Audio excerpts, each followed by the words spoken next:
Wow, today is a day where discipline is going to have to trump motivation because I'm not motivated in any way to do any work. I have no desire to go thrift, to do any of my listings, to do video. I have no desire to do any of that, but these things have to get done. So today was the last day of school for my littles. So I've been in all the feels this morning, if you know what I'm saying.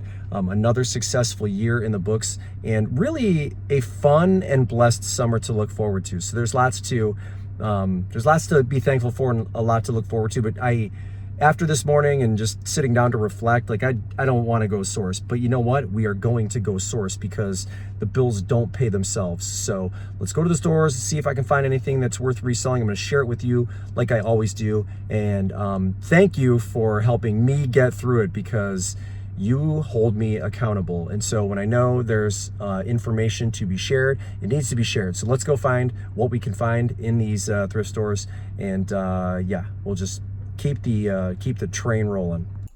Okay, we're going to put another one on the list of things that I have never sourced before. First time for me, a triathlon wetsuit. This is Xterra. They're calling it the Vortex 4. In great condition, looks like a size women's, I think, between medium and large. Yeah, and they only want $10 for it. I'm scooping this up. I went to their website since I didn't know any better, and I want to see what the MSRP is. They go up to around $500, which is crazy, but you know what? Maybe that's just the going rate for triathlon wetsuits. I don't know any better, so I've got to do a little bit of extra research when I find something like this. So for me, listing it for $75, which is what I see the sold comparables going for, seems like it would be a pretty good deal, right? And again, it's in fantastic condition, not knowing anything else about wetsuits and what they're supposed to look and feel like. And I mean, it looks like it's in proper condition. Probably not gotten a ton of use from the previous owner. So for $10 to be able to list it and sell it for 75 is a great way to start off the trip. So we are obviously now on my end of things with my kids out of school for the summer. So in maybe I would say like a month or two, I'll hit backpacks really hard. That Minecraft one that I was looking at before, I feel like maybe I could have grabbed that. I don't mind holding on to certain things that I know might sell a little bit faster, like a Minecraft backpack rather than just a generic JanSport. But school just let out, so I'm kind of like, yeah, you know what? Let's pump the brakes on things like backpacks until we start getting into maybe I would say June, like towards the end of June. Like July is like really when like those last week in June, first week in July, really start hitting back to school hard. That jump bag was something I had never seen before. It looked like a nylon bag. I left that behind though, so we're going good on Xterra Vortex. And then I believe this is a Blanco pitcher. It's orange with like an orange swirl. The reason I say believe is because, again, I'm still inexperienced here. There's no mark on the bottom and there's no sticker. So when I was running the sold comparables and doing Google Lens and all the things, one came up that looked exactly like this where the listing was Blanco, and I think it was a $40 or $50 sale at auction. It looks identical, but I don't know any better. It's going to cost $7, assuming this is Blanco, and I don't see any others listed or sold. The fact that that one sold at auction for around $45, if I remember correctly, the comparable I put on the screen might be different than what I'm talking about now. But I would probably list that between $50 and $60. But again, I don't know. And those of you who are a little bit more experienced in things like that glass, that Department 56 would have been a nice piece, but it was missing the top, FYI. My inexperience tells me that I have to do a much deeper dive in research. But if you're familiar with it and you're like, okay, Blanco, doesn't usually come with a stamp on the bottom, or it does have a sticker that you would recognize, then feel free to chime in the comments because I don't know. So I'm gonna grab it on a whim, assuming that the sold that I saw was identical to the thing that I'm holding on to. So as you guys know, and some of you might not, I'm trying to really hit like glass, pottery, art, that type of stuff a little bit harder this year. And it seems to be working at a little bit of a slower pace, which is to be expected. I don't know that selling art and collectibles in certain categories, eBay's the best for that. Maybe Etsy. Some of the other platforms might be a little bit better, but I'm having, incremental success, and so I'm going to continue to do that. I was looking at what I thought was a bobblehead. It was a bronze statue. Nothing doing there. This clay art, sunflower, those little, I don't even know what you call those, like little coasters, I guess.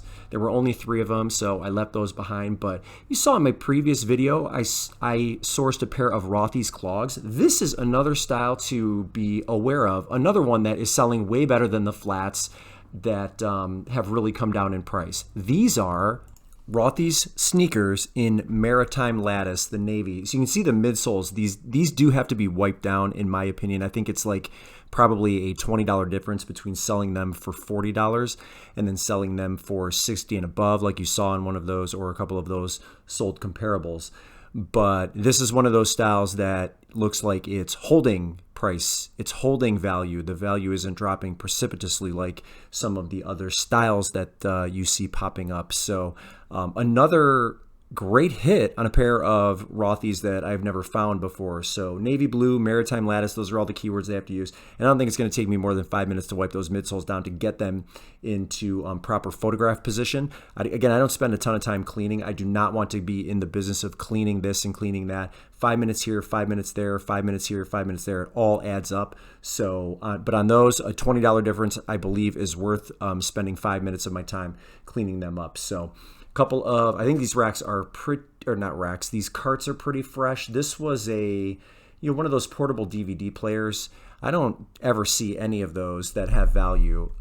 They just, and maybe there are some, maybe there's a certain style or a certain brand of those portable DVDs that do have value. I've never seen it before, so I just left that behind.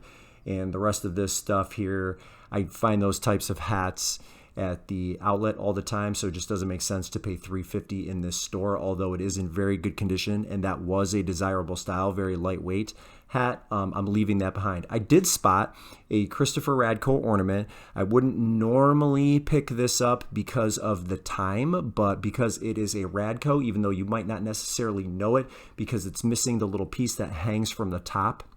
You can see there's always like a little, he's got like a little star logo that hangs from there, but this is definitely a Radko. This one is a snow-covered Swiss cottage in very good condition. I forget the exact year. Maybe the comparables once they're on the screen will indicate, but I think I'm going to list it pretty low, on the lower end, so maybe around $20. There was no price marked on it, so they only charged me 99 cents for it. And I don't think putting it at $25 or $30 does me any good in this instance. It's not one of the most popular Christopher Radko sellers, so I'm going to get aggressive, price it a little bit lower, maybe $20, moves it quicker. I only saw one sold, and it was, I think, for around $30, at least in the last 90 days. So, maybe the comparables would be a little bit different, closer to the holiday. I think we're far enough away now to where just solds, generally speaking, on things like ornaments look like they sell slower across the board. That might not be the case, but it's a Radko. It's in great condition. There's always a market for his hand-blown glass ornaments, so I'm going to grab it. We're going to list it at $20, and that is all she wrote on that one. Lots of interesting electronics that I haven't seen in this store before.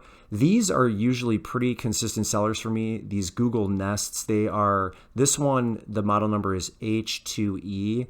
There's a model H2D that I left behind. Those ones sell a little bit slower and for less money. The H2E model, and I don't, if you know the difference between the two, off the top of my head, I don't know. But the H2E model, usually $25 to $30, and it only cost $3. You saw one of them there. 2 more came out on a cart, so there were 3 altogether, and luckily they were all priced the same. So I've sold plenty of them before. I expect them to sell in a good, decent amount of time. So that's a pretty good, like one of those basic type of items that shows up pretty regularly. It's always priced fairly, and it sells consistently. I'm looking at ice makers, but there were a couple in the store that I passed because you see the sticker on there, like service claim.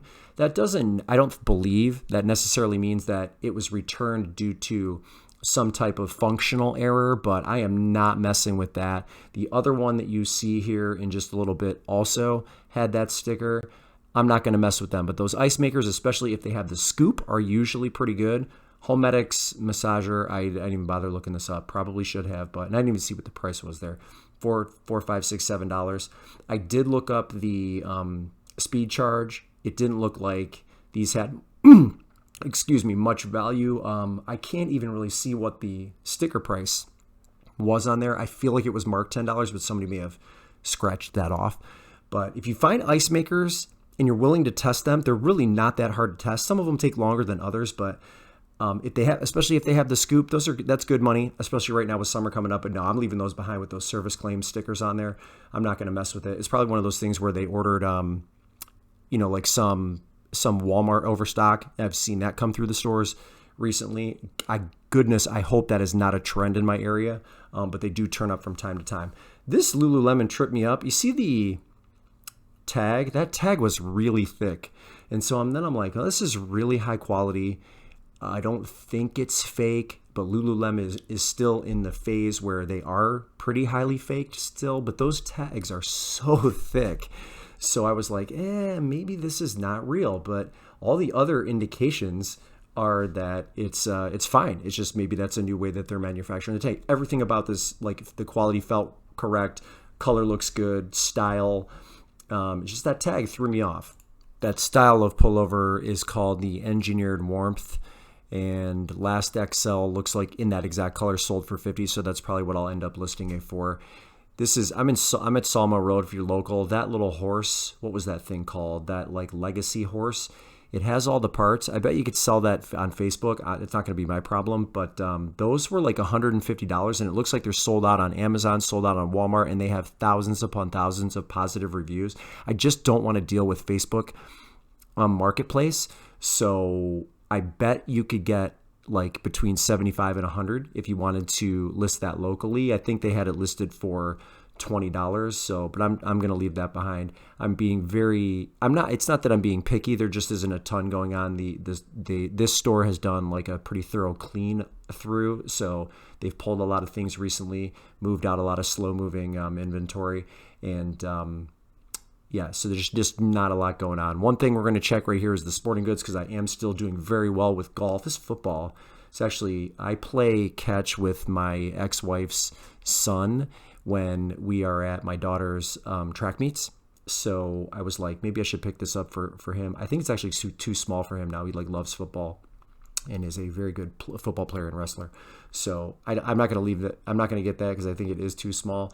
And then clubs, I don't really see much. Clubs, rackets, not a whole lot going on. That Rawlings glove might have been something. And then this was what was this called? The Passback Sports. I looked this up, not a great seller, so left that behind as well. Nothing really doing in the sporting goods department here. I did pick up some clubs recently. Maybe I'll show you those when we get home. I'll show you them because it threw me off, but let's take a look at those now. Here's the clubs. I bought 4 of them. I think they were $2 each, $2 or $3 each. And you see that it says Strata. This is, I believe, a Callaway brand, and I would not have known that ahead of time if I had not done the work. I really thought these were generic, and I almost left them behind. They have the steel shafts and the original grips, and then I have a 7, 8, 9 and a pitching wedge. I saw some comparables that were 6, 7, 8, 9 that were like $80. So I'm not exactly sure how I'm going to price these. They got to be cleaned up a little bit, but they were in good shape, and I would have never have known ahead of time that Strata was a Callaway brand. So this was a pleasant surprise when I was looking them up, because I think, I could probably realistically get 80 as well. So I don't know how much missing the 6 matters, but it just depends. It just depends whatever the person is looking for. But 7, 8, 9 wedge, 4 clubs was at $8, $10, $12, and I think I can flip these for $80. All right, crew, if your kids are also out of school, happy summer to you. It's going to be a fantastic one, and thanks for giving me that little nudge to get into the stores today, because I definitely was not feeling it. So that's all I have for you. Thanks so much for tuning in, and we'll catch you in the next one.